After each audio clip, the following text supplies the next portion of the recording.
നോക്കൂ, ഈ പ്രശ്നം കോൺഗ്രസിന് തിരിച്ചടിയാകാൻ പോവുകയാണ്, പ്രതിപക്ഷത്തിന് തിരിച്ചടിയാകാൻ പോവുകയാണ്. അതിന്റെ സൂചനകൾ ഇന്ന് മുഖ്യമന്ത്രി പിണറായി വിജയൻ ഡൽഹിയിൽ നടത്തിയ വാർത്താ സമ്മേളനത്തിൽ നൽകിക്കഴിഞ്ഞിരിക്കുന്നു. അദ്ദേഹം എന്താണ് പറഞ്ഞത്? കോടതിയും സംസ്ഥാന സർക്കാരും ഒരു പക്ഷത്താണ് നിലയുറപ്പിച്ചിരിക്കുന്നത്. ഇവിടെ കുറ്റക്കാരെ കണ്ടെത്തുക എന്നുള്ളതാണ് രണ്ടുപേരുടെയും ലക്ഷ്യം. ആരെയും ഇതിൽ നിന്ന് രക്ഷപ്പെടാൻ അനുവദിക്കില്ല എന്ന് പിണറായി വിജയൻ പറയുന്നു. അതോടൊപ്പം അദ്ദേഹം ഒരു കാര്യം കൂടി പറഞ്ഞു. ഈ വിവാദം നമ്മുടെയൊക്കെ ശ്രദ്ധയിൽ വന്നതെന്നാണ്. അതിന് കൃത്യമായൊരു തീയതി ഉണ്ടല്ലോ. ആ തീയതി എന്ന് പറയുന്നത് സെപ്റ്റംബർ 17 തീയതിയാണ്.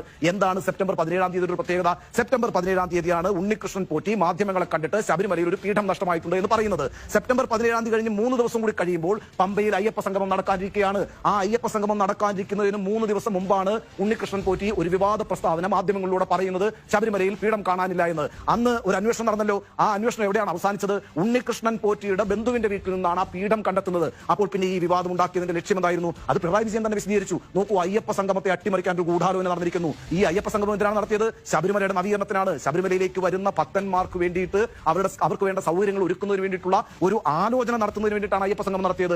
ആ അയ്യപ്പ സംഗമത്തെ അട്ടിമറിക്കാൻ വേണ്ടി ഒരു ഗൂഢാലോചന നടന്നു. അതിന്റെ ഭാഗമായിട്ടാണ് ഉണ്ണികൃഷ്ണൻ പോറ്റിയെ രംഗത്തിറക്കി ആരൊക്കെയോ കളിച്ചിരിക്കുന്നതെന്ന് പിണറായി വിജയൻ പറയുന്നു. അതൊരു സൂചനയാണല്ലോ. ആരാണ് അയ്യപ്പ സംഗമത്തിനെതിരായിട്ട് നിലപാടെടുത്തത്? ആരാണ് അയ്യപ്പ സംഗമത്തിനെതിരായിട്ട് പ്രക്ഷോഭങ്ങൾ സംഘടിപ്പിച്ചത്?